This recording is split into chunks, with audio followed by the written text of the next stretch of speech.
Hi, good evening, everybody. This is Lead with Giants TV. My name is Tal Schnell. Our guest this evening is Shep Hyken, the customer service expert. And I also have List and Sally with us this evening. Welcome, guys. Hey, it's great to be here. Thanks, Cal. Great. Liz, how you doing this evening? Great. Thanks for having me. Great. Well, I'm really super excited. I haven't had Shep on our show in a while. I know he's been busy with a couple of other things going on in his life, but it's always great to see you. This is kind of our monthly segment about customer service leadership, and I can honestly say there's no one better to be on this than Shep Hyken. So thank you so much for being with us. Well, thank you very much. Those are kind words. We always appreciate kind words. Yeah, we're in the service hospitality business. That's how it is. So let's dive right in. I want to talk about your recent blog post as you did on your website, Shep. It's called Internal Customer Pulse Check. Share with us a little bit about the mindset and how it can help leaders to do that customer pulse check in their organization. Sure. As a matter of fact, that blog post was created as a result of a conversation I had with a gentleman named David New, who started a company, actually started I think his company is called Tiny HR, but his program regarding the surveys for internal customers is Tiny Pulse. And the idea is, I mean, it's pretty brilliant. I mean, so many companies recognize the importance of surveying customers, and then many of those smart companies recognize the importance of surveying their own employees. Typically, they do it once a year. What David's idea is let's not do this big employee survey once a year. Let's do tiny little pulse checks. And he suggests a weekly, simple little question. A simple question that could be a scale of 1 to 10 type of question. 1 is bad, 10 is good. You know, how do you feel about our newest product that we've rolled out? How do you like your job? You know, but they can all be done anonymously. But the idea is his software allows leadership to take a pulse check of the employees on a very frequent basis. And because the questions are real simple, literally it might take 20, 30 seconds. If it's an open-ended question, could take a couple of minutes. But it's a really powerful way of finding out about what the employees are thinking, and ideally, if there's problems, finding out about the problems before you start to have issues with employees leaving or disengagement and all the negative things that come as a result of that. And how do you feel that's so critical to customer service?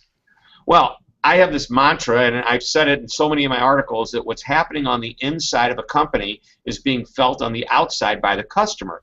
So if you can create an environment of engaged and fulfilled employees, they're going to go to the mat when it comes to taking care of customers. Such a great point. Liz, do you want to share with us a couple of your thoughts as well? Well, Shep, it's been my experience with a lot of the organizations I've worked with that employees feel like with these employee surveys, the leaders are kind of just giving lip service to really caring for the employees' input, and nothing ever becomes of anything. Do you have any thoughts on that? Well, unfortunately, that's reality sometimes, is that the boss or the leadership does pay lip service to this. Now, the best companies don't. And I know that Zappos.com has almost become a cliche in the world of customer service, but they're like such a great representative of what it's all about. You know, Tony Hsieh, their CEO, doesn't have an office with a door that's closed while he's doing whatever he does in his office. He's sitting right out there in the middle of everything in a cubicle with the other leadership team members surrounding him in the middle of the marketing department and maybe the finance department on the other side. He's right there, and the idea is, he calls it an open door policy. Well, that's even bigger than an open door policy. Well, he practices what we're preaching here, and the idea is if you get the leadership to truly do something about it, it's totally different. Not that long ago, one of my a potential client called and was interested in a customer service training program. There were 3 owners of this business, and we sent one of my trainers in to do a meeting with these 3 owners of the company. It's a nice-sized company, a couple, 300 people. They're in the manufacturing business. And when he showed up, only one of the owners was there. That was the first warning sign. And the response was, I'm very frustrated. My partners don't feel that this was an important enough meeting for them to attend.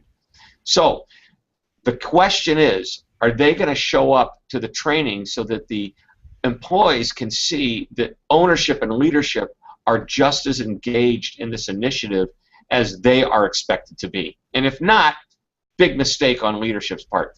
I have a client that is out on the East Coast, actually Southeast, brilliant guy. And he hired one of my trainers to come in and do 8 presentations for 8 different regions. And he said, I'm going to be at all 8 of them. And it was an all-day program. And granted, he introduced Tony, our trainer, and then he went and sat in the back, and he did a little work. I mean, he was multitasking. He had his computer open, but he was there for every one of the employees to see, and every one of those employees knew that he was at all 8 of those divisions. It's just an amazing. I think what you were talking about right now is leadership by example. Exactly. Leadership by example. Walt Disney called it stooping to excellence. Set the example and others will follow. If he walked by a piece of paper and didn't stoop down to pick it up and throw it away, he gave permission to all of the other cast members, which is what they call their employees, the permission to walk by that piece of paper as well. So he called it stooping to excellence, which is exactly what you're talking about, setting the example. It's such a great thing, especially for a bigger organization where there's a bureaucracy and all kinds of divisions, that it's nice to see that at top level executives showing not only, there's always emails and all kinds of things out there, but as far as really being present and showing up, as I call it, is a true sign of leadership. So I really like that idea. Well, let's wrap. You were at the hotel, right? You're at Marriott, right? Yeah. Okay, great. Can you imagine Bill Marriott shows up and says, you know what I'm going to do today? I'm going to work behind the front desk for a couple hours. I just want to experience it again. And then, guess what? He goes and he changes and he puts on a server's uniform, and then he goes out and he works a banquet. I mean, that just says, hey, I want to be in touch with reality.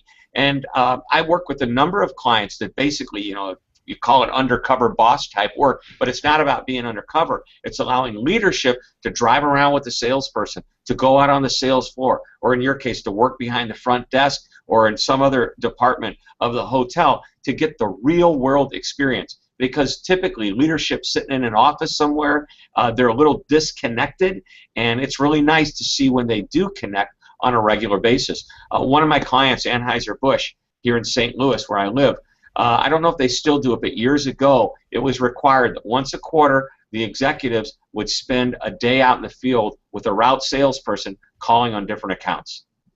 These are great examples, and one of the ways that I can say with my team and staff is you can talk all day long, customer service, you can share books, share blog posts, share articles, but I think the most powerful leadership concept in any organization is modeling the way. And as you mentioned, you have several leaders that you work with or executives, and different examples in your field is the most powerful visible example that you can show to someone. Whether you can't really you can't tell someone how to care, but you can show someone how you're caring, just like your mother or your father, they led through examples, right? Yeah, today I received an email from somebody after they read this blog post and said, you know what I did? I noticed that one of my employees was very, very hot. It was obvious they were not feeling great. They were starting to break into a little sweat. I asked how they were feeling, and the employee said, I'm doing okay. Yeah, I'm a little rough under the weather, but I can handle it. And this guy went out and bought a fan and brought it back and set it, a little portable fan, and set it on her desk and said, I hope this makes you feel better. And she wrote me and said, you won't believe what my boss did. And it was just a perfect thing. Both of them were in total sync with what we're talking about. So it's a pretty cool concept when it happens. Bring up another point here, Tal, and that is another thought that I like to share. I call it my employee golden rule, which is where you treat employees the same way you want your customers treated, if not even better. Again, modeling the example, stooping to excellence, like Walt Disney did when he picked up the trash.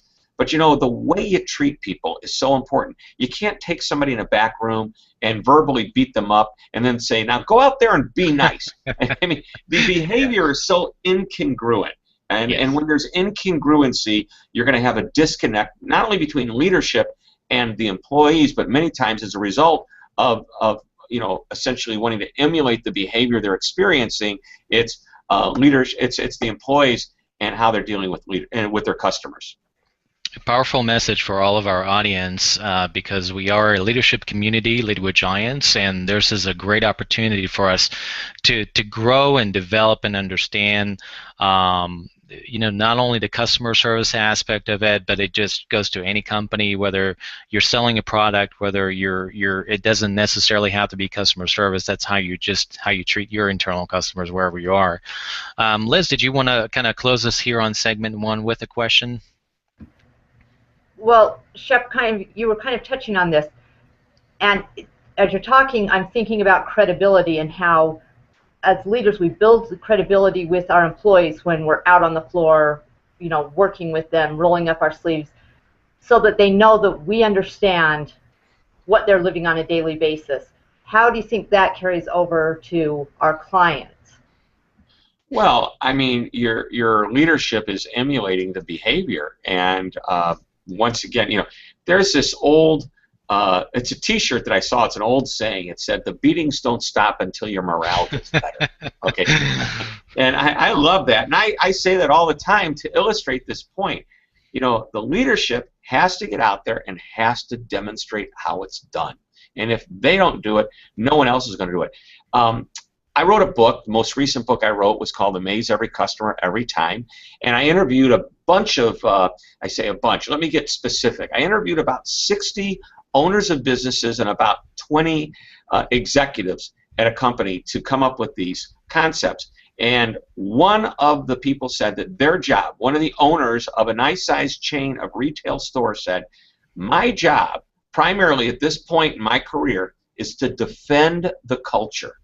And I said, "Well, what do you mean by that?" He says, "If I see somebody not acting, because they have a vision of what their customer service should be, they have an initiative, everybody knows what it is. If somebody's not doing what they're supposed to be doing, this guy's job, he feels, is to go and defend the culture." And I asked, "How do you do that? I mean, if you see somebody doing it wrong, do you berate them? What do you do?" He says, "Oh, no. We don't do that. It's a teaching opportunity. We try to bring good people in. We try to train them well. And if they're not doing what we want them to do, we try to twist it, mold it, and make it right." Everybody has their own personalities and how they deal with things. But when it comes to taking care of the customer, while there's many different ways to do it, the end result has to be the same. So he says, "I defend the culture. I help my employees make sure that they stay in the culture and hit the vision that we want." This is great. Really great, awesome, good segment 1 for leaders to take notes, to grow, develop from this conversation. I know I've got my mental notes, but I can always watch the recording, folks. So we will have that as available to everybody tonight. So let's go ahead and close segment 1.